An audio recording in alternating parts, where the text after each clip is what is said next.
Imagine you bought a bunch of mangoes from the market, thinking you could sell them at a higher price next week because summer was just beginning. But a few days later, you realize the weather is changing and the demand for mangoes is dropping. Rather than wait and risk losing money, you quickly sell off your stock, even if it means lower profits. That rush to sell before things get worse? That's exactly what long unwinding looks like in the stock market.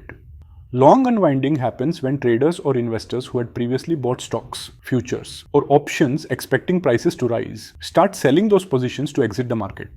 Here's the usual sequence. Long position. First, the trader buys a stock or derivative, hoping its price will climb. Unwinding. Then, if they believe the rally is over or they want to lock in their profits, they start selling their holdings. How does it affect open interest?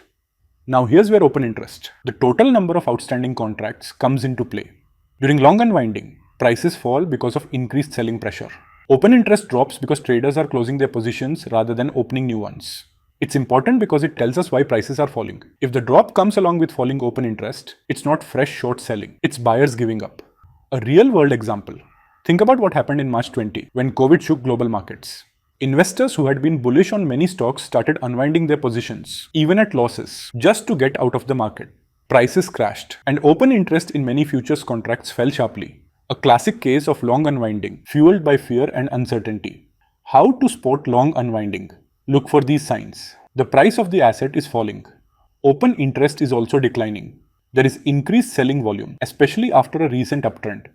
When you spot this pattern, it usually signals that investors are getting out, not that new short positions are being aggressively added. A simple example. Suppose a trader bought shares of a company at 500 rupees, hoping it would rise to 600 rupees. If the stock touches 590 rupees but starts showing weakness, the trader might decide to sell and lock in gains. Now, if many traders think the same way and start selling, the stock price could fall to 570 rupees and open interest would also drop. A clear case of long unwinding. Long unwinding isn't about panic, it's about smart exits.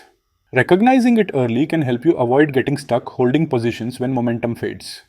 In trading, sometimes knowing when people are quietly heading for the exit is just as important as knowing when they're rushing in.